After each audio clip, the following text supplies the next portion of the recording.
Hello दोस्तों, स्वागत है आपका एक नए वीडियो में। आज की इस वीडियो में हम क्लास 12 फिजिक्स में 5 नंबर वाले प्रश्नों को सॉल्व करेंगे और अच्छे से उनका कॉन्सेप्ट सीखेंगे। ठीक है दोस्तों, ये ऐसे प्रश्न हैं जो कि हर साल बोर्ड परीक्षा में आते हैं, तो ऐसे आंकिक प्रश्नों को छोड़ करके बिल्कुल भी आपको बोर्ड एग्जाम में नहीं बैठना है। आज का जो ये सवाल है, ये अनुनादी परिपथ पर आधारित सवाल है। ठीक है, इसमें पहला सवाल कह रहा है कि एक प्रसारण केंद्र से 300 मीटर तरंगदैर्ध्य वाली तरंग प्रसारित की जा सकती है। एक 2.4 माइक्रोफैरड धारिता वाला संधारित्र उपलब्ध है। अनुनादी परिपथ के लिए आवश्यक कुंडली के प्रेरकत्व का परिकलन कीजिए। ठीक है, आप सर्वप्रथम धैर्यपूर्वक प्रश्न को पढ़ें, उसके बाद में जो दिया गया उसे लिखें। इसमें क्या दिया गया यहाँ पर लिखेंगे, हम प्रश्न को सॉल्व करते समय यहाँ पर लिखेंगे दिया है। क्या दिया गया है? दिया है लैम्डा का मान कितना दिया? 300 मीटर। 300 मीटर तरंगदैर्ध्य लैम्डा का मान दिया गया है 300 मीटर। और उसके बाद में क्या दिया गया है? यहाँ पर दिया गया है धारिता कितना दिया गया है? 2.4 माइक्रोफैरड धारिता वाला संधारित्र उपलब्ध है। ठीक है, सी बराबर दिया गया है 2.4 माइक्रोफैरड। 2.4 माइक्रोफैरड को हम फैरड में चेंज कर देंगे, कितना आएगा? 2.4 गुणे 10⁻⁻6 फैरड। ठीक है, फिर उसके बाद में यहाँ पर हमसे क्या पूछ रहा है? अनुनादी परिपथ के लिए आवश्यक कुंडली के प्रेरकत्व का परिकलन कीजिए। यल का मान जो है पूछ रहा है कि यल का मान कितना होगा। सबसे पहले आप ये समझें कि अनुनादी परिपथ क्या होता है। जहां पर यक्षीय और यक्षसी आपस में बराबर हो जाते हैं, यानी कि प्रेरकत्व प्रतिघात और धारितीय प्रतिघात जब बराबर हो जाते हैं तो इसी स्थिति को कहा जाता है अनुनाद की स्थिति। ठीक है, इस स्थिति को क्या कहेंगे? अनुनाद की स्थिति। ठीक है, इस स्थिति में क्या होता है कि जो प्रतिरोध आर का मान होता है, जो प्रतिबाधा जेड का मान होता है, वो आर के बराबर हो जाता है। ठीक है, यानी कि प्रतिबाधा कम हो जाती है और धारा का मान क्या हो जाता है? अधिकतम हो जाता है। इसी स्थिति को कहते हैं अनुनाद की स्थिति। समझ में आया? अब यहाँ पर प्रश्न को सॉल्व करते समय आपको ये पता होना चाहिए अनुनाद की स्थिति क्या। हमने बता दिया कि जब यक्षीय बराबर में हो जाता है यक्षी के, तो इसी स्थिति को कहते हैं अनुनाद की स्थिति। और ये भी बता दिया कि परिपथ में क्या होता है? प्रतिबाधा न्यूनतम हो जाती है, यानी कि प्रतिरोध आर के बराबर में हो जाती है। और जब प्रतिबाधा न्यूनतम हो जाएगी तो स्वाभाविक है कि धारा का मान क्या हो जाएगा? अधिकतम हो जाएगा। ठीक है, तो अगर आपको ये जो है पता रहेगा कि अनुनादी परिपथ क्या होता है, तो आप आसानी से सवाल को सॉल्व कर पाएंगे। ठीक है, तो यहाँ पर अनुनाद की स्थिति में क्या होगा? यक्षीय बराबर में हो जाएगा यक्षी। यहाँ पर लिख देंगे अनुनाद की स्थिति में, अनुनाद की स्थिति में, अनुनाद की स्थिति में, अनुनाद की स्थिति में यक्षीय बराबर में क्या हो जाएगा? यक्षी के बराबर में हो जाएगा। यक्षीय बराबर हो जाएगा यक्षसी के। हम जानते हैं यक्षीय बराबर में क्या होता है? ओमेगा इंटू में यल, और यक्षसी बराबर में होता है 1/ओमेगा इंटू में सी। ठीक है, ओमेगा बराबर में क्या होता है? अब इसे हम गुणा कर लेते हैं, कितना हो जाएगा? ओमेगा स्क्वायर इंटू में यल बराबर में 1/, में कितना हो जाएगा? सी। ठीक है, ओमेगा अब तिरछा इसमें गुणा कर दिए। ठीक है, ओमेगा स्क्वायर इंटू यल, यहाँ सी को यहीं रहने दिए। ठीक है, अब ओमेगा बराबर में क्या होता है? 2πf। ठीक है, ओमेगा बराबर क्या होता है? 2πf का स्क्वायर इंटू यल बराबर में 1/, में सी। ठीक है, यहाँ पर हमें यल का मान ज्ञात करना है, तो यल बराबर में हो जाएगा 1/, यहाँ पर कितना हो जाएगा? 2 दूना 4 हो जाएगा, पाई स्क्वायर इंटू यफ का स्क्वायर इंटू क्या हो जाएगा? यल हो जाए इंटू क्या हो जाएगा? सी हो जाएगा। ठीक है, इंटू क्या हो जाएगा? सी हो जाएगा। आपका ये मान प्राप्त हो जाएगा। ठीक है, अब आप इसमें मान रख करके इसे सॉल्व कर लीजिए। यहाँ पर पाई का मान रख दीजिए, यफ का मान अगर आपको नहीं पता ज्ञात कर लीजिए। यफ बराबर में क्या होता है? यहाँ पर लिख लेंगे, यफ बराबर में होता है सी/, में लैम्डा। यफ बराबर जो सूत्र होता है सी/, में लैम्डा। आवृत्ति का जो सूत्र होता है सी/, में क्या होता है? लैम्डा होता है। अब यहाँ पर सी क्या है? प्रकाश की चाल है। इसका मान कितना होता है? 3 × 10⁸ मीटर प्रति सेकंड। आपको ये याद होना चाहिए। ठीक है, कई बार प्रश्न पत्र में पीछे दे देता है, आप वहां से भी इसे देख सकते हैं, लेकिन आप अच्छा रहेगा आप याद कर लेंगे तो। ठीक है, और यहाँ पर लैम्डा का मान कितना दिया गया? 300 दिया गया है।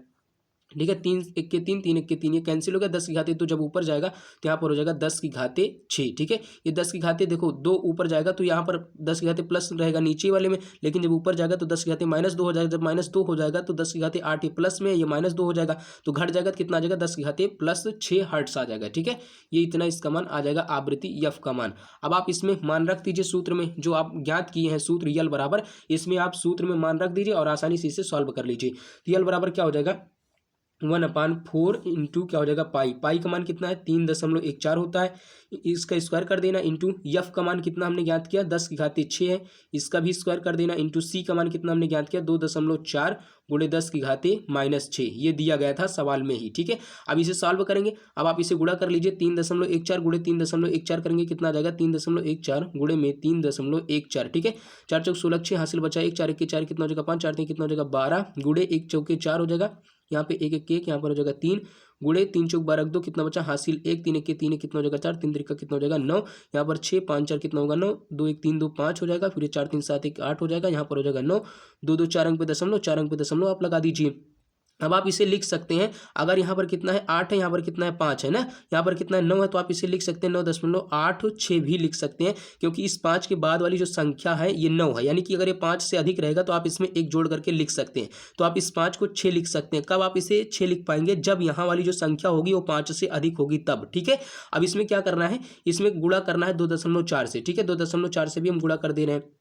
जब इसमें हम 2.4 से गुणा करेंगे कितना आ जाएगा, 4 छंग कितना हो जाएगा 24 के 4 कितना बचा हासिल 2 बच गया हासिल, और यहाँ पर 4 8 32 32 2 कितना होगा 34 हासिल कितना बचा 3 4 9 36 36 3 कितना हो गया 39। ठीक है, गुणे करेंगे यहाँ कितना हो जाएगा 2 छंग 12 12 2 हासिल कितना बचा 1 2 8 16 16 17 7 हासिल कितना बचा 1 9 2 18 18 कितना होगा 19।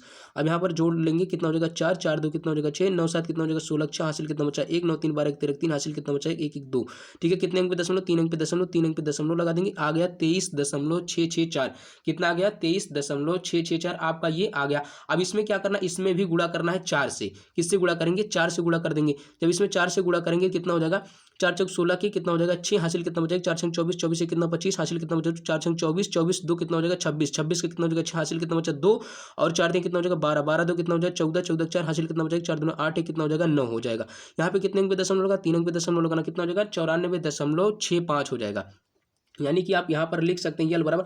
यहाँ भौतिक विज्ञान में अगर आप जो है प्रश्नों को सॉल्व करते हैं, यानी कि अंकिक प्रश्नों को सॉल्व करते हैं, सबसे ज़्यादा महत्वपूर्ण ये है कि आपको गुणा खूब अच्छे तरीके से आना चाहिए। अगर नहीं आता खूब सारा प्रैक्टिस कर लीजिए, आपका गलत नहीं होगा। ठीक है, यहाँ पर हो जाएगा 1 बटे में कितना हो जाएगा, जब आप इसका 4 गुणे में जब आप इसका वर्ग किए तो कितना आया था, इसका जब आप वर्ग किए तो आया था 9.86। ठीक है, 9.86। यहाँ पर 9.859 आया था, हमने इसको क्या कर दिया 9.86 के लगभग में लिख दिया। कैसे लिख दिया हमने आपको समझा भी दिया। ठीक है, गुणे में 10 की घाते जब आप 6 का वर्ग करेंगे कितना आ जाएगा 10 की घाते कितना हो जाएगा 12 हो जाएगा, क्योंकि आप इसका गुणा कर देंगे इसमें ना। 6 दूनी कितना हो जाएगा 12, गुणे में अब जब 2.4 इसे लिख लीजिए, गुणे में 10 की घाते -6 कर दीजिए। ठीक है, यहाँ पर जब आप गुणा कराएं 9.86 में किससे, इससे जब गुणा करा दिए, यानी कि इसका जब इसमें गुणा हुआ तो कितना इसका मान आया 1 बटे में कितना इसका मान आ गया 4 गुणे इसका मान कितना आया, जब आप इसका इसमें गुणा करा दिए तो आ गया 23.664।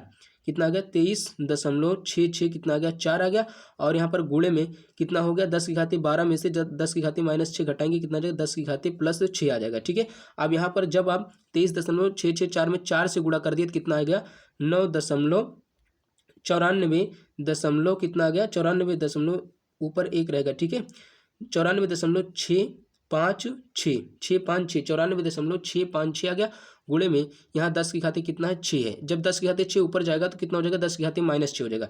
यल बराबर में हो जाएगा 1 बटे में कितना हो जाएगा 1, आप यहाँ पर बटे में आप लिख देंगे 94.656, और यहाँ पर 10 की घाते ये चला जाएगा ऊपर हो जाएगा, ये प्लस वाला जब ऊपर जाएगा 10 की घाते -6 हो जाएगा। जब आप इसे भाग करेंगे तो यल बराबर में लगभग में आ जाएगा, आप भाग करके देख लीजिएगा 0.010, फिर यहाँ पर कितना आ जाएगा 57 इंटू 10⁻⁻6 ना, इतना आ जाएगा। अब आप यहाँ पर क्या करेंगे, यहाँ पर आप इस दशमलव को इधर खिसका देंगे, किधर दाहिनी ओर खिसका देंगे। जब हम दशमलव को दाहिनी ओर खिसकाते हैं तो 10 की घात में क्या करते हैं उतना ही अंक जोड़ देते हैं, तो यहाँ पर यल बराबर आ जाएगा कितना आ जाएगा 1.0। अब यहाँ पर देखो 5 है ना, और 5 के बाद वाली जो संख्या 7 है। अब यहाँ पर अगर 5 के बाद वाली संख्या क्या है 7 है, तो हम इसे 6 लिख सकते हैं, क्योंकि यह जो संख्या है ये 5 से बड़ी है। ठीक है, तो यहाँ पर लिख देंगे 6 गुणे में 10 की घाते माइनस कितना हो जाएगा 8 हो जाएगा, क्योंकि -6 में जब -2 हम ऐड करेंगे, -2 इसमें घटाएंगे तो कितना हो जाएगा -8 हो जाएगा। ठीक है, तो यहाँ पर यल का मान आपका आ जाएगा 1.06 गुणे 10 की घाते -8 हेनरी आ जाएगा। ठीक है, प्रेरकत्व यल का मात्रक क्या होता है हेनरी होता है, यही आपका क्या हो जाएगा उत्तर हो जाएगा। आप आसानी से इसे सॉल्व कर सकते हैं। गुणा भाग अगर आप अच्छे से करना सीख जाएंगे तो निश्चित रूप से आपके आंकिक प्रश्न में एक भी अंक नहीं कटेंगे। दूसरा नंबर प्रश्न क्या गया, दिए गए अनुनादी एलसीआर परिपथ में प्रवाहित धारा का मान जो है ज्ञात कीजिए। यहाँ पर दिया गया प्रत्यावर्ती धारा स्रोत लगा हुआ है, यहाँ पर प्रतिरोध आर का मान दिया गया 100 ओम, और यल दिया गया, यल का मान पूछ रहा है, यहाँ पर क्या पूछ रहा है धारा का मान पूछ रहा है। ठीक है, ये यल है, ये क्या है संधारित्र सी लगा हुआ है। तो यहाँ पर लिखेंगे सर्वप्रथम अनुनादी परिपथ में। यहाँ पर कैसे सॉल्व करेंगे इस सवाल को, अनुनादी परिपथ में। अनुनादी परिपथ क्या होता है हमने आपको समझा भी दिया, जब यक्सल और यक्सी का मान आपस में बराबर हो जाता है तो ऐसे परिपथ को क्या कहते हैं अनुनादी परिपथ कहते हैं। ठीक है, अनुनादी परिपथ में, अनुनादी परिपथ में, अनुनादी परिपथ में क्या होता है, प्रतिबाधा जेड, प्रतिबाधा जो जेड होता है वो बराबर हो जाता है प्रतिरोध आर के, जिसके कारण प्रतिबाधा का मान क्या हो जाता है, कम हो जाता है। जब प्रतिबाधा का मान जब कम हो जाएगा तो धारा का मान क्या हो जाएगा, अधिक हो जाएगा। ठीक है, तो यहाँ पर लिखेंगे और आर का मान कितना दिया गया है, 100 ओम। कितना दिया गया है, 100 ओम। अब यहाँ पर परिपथ में VRMS दिया गया, परिपथ में वोल्टेज का वर्गमाध्य मूल मान, परिपथ में VRMS कितना दिया गया है, 200 वोल्ट। कितना दिया गया, 200 वोल्ट। और उसके बाद में परिपथ में प्रवाहित धारा आई का मान पूछ रहा है। परिपथ में प्रवाहित